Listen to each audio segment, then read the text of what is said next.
moja ya sumu kubwa katika mahusiano ya kimapenzi ni tabia ya kujiona kwamba wewe ndio mwenye akili, wewe ndio mwenye busara, yaani wewe ndio unaelewa kila kitu, na kujiona kwamba wewe sasa hivi ndio uko katika ile hali ya juu kuliko mwenzako. Ni hali ya kiakili, ni hali ya kihisia ambayo hujengwa, msikilizaji, na kiburi. Wewe mwenyewe unaweza kuwa una kiburi ambacho hukioni kama unacho, lakini madhara yake ni makubwa mno. Unapofikiria kwamba kila jambo lazima lifanyike kwa mtazamo wako, na kila hoja, kila jambo ambalo unalitaka wewe ndio liwe sahihi. If you didn't know, pole pole unavunja msingi wa ushirikiano, unavunja heshima, lakini pia unavunja mawasiliano ndani ya uhusiano.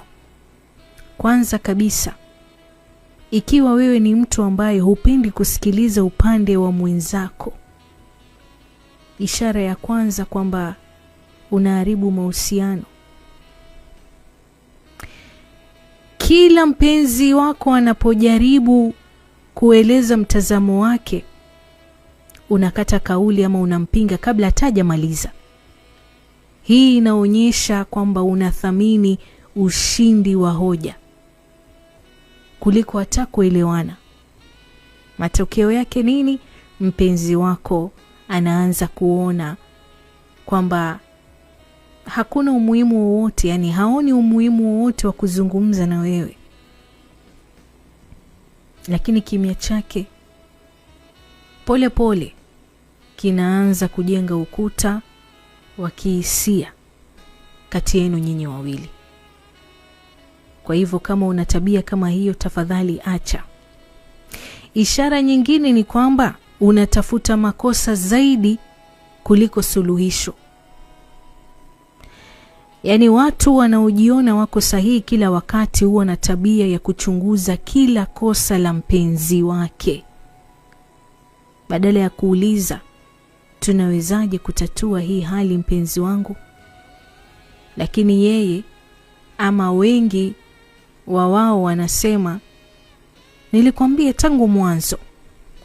Yaani sasa inakuwa lawama.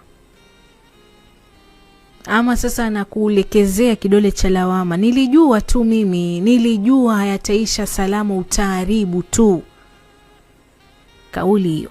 Matokeo yake mpenzi wako anakata tamaa, anajisikia mdogo, na anaacha kabisa kujitahidi kwa sababu kila jitihada zake wewe huzioni, na yeye anahisi kwamba kila jitihada zake hazionekani. Ishara nyingine, msikilizaji, unatumia maneno ya kudhalilisha ama kuziba hoja ya mpenzi wako. Unakuwa na kauli ya kusema, najua hujui ninachokisema. We kila siku ni makosa tu. Hiyo ndio kauli ambayo ipo ndani ya ndoa, ipo ndani ya mahusiano. Lakini usichokijua, msikilizaji, ni kwamba maneno kama haya ni sumu. Hata kama hoja yako ni sahihi, namna utakavyowasilisha ama unavyoiwasilisha ndio inaamua kama uhusiano wenu utakuwa na amani au vita. Wazungu wanasemaga siku zote, it is not what you say, it is how you say it.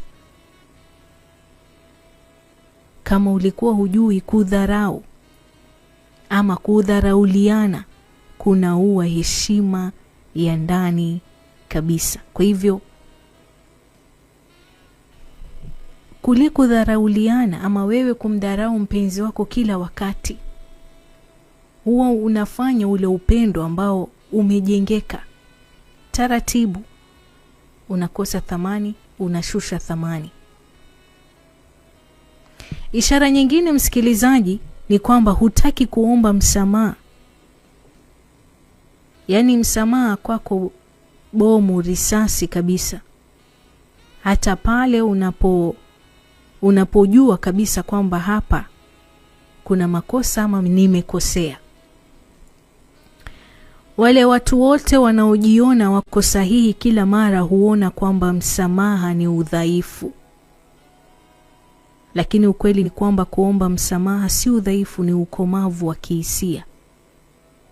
Ukishindwa kusema samahani, nilikosea, unamfundisha mpenzi wako kuwa wewe sio salama. Yaani it is not safe kuzungumza ukweli wowote. Haumpatii ule uhuru wa kuzungumza na kukwambia ama kukurekebisha. Atajifunga.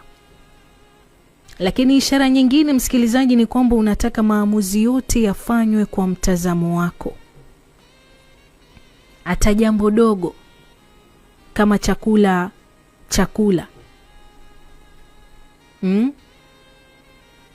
Yaani what to decide. Mule nini?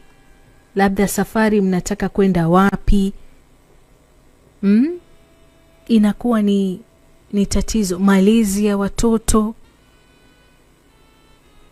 Inakuwa wewe ndio unatoa maamuzi ya kila kitu. Yaani maamuzi yawe ya kwako wewe. Unasahau kwamba hao watoto hujawapata peke yako, umewapata na mwenzako.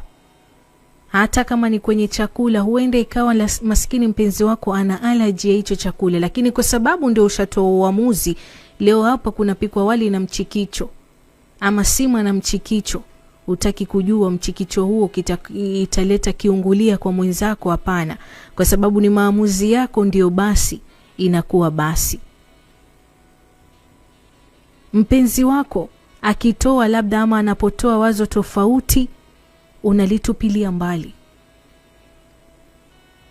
Yaani wala hujali, unalitupilia, yaani hutaki hata kulisikia, kama ambaye yani halina uzani wowote ama kwako si lolote, si chochote.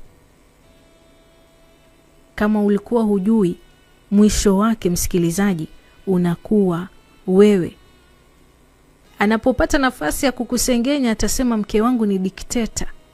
Sasa unaanza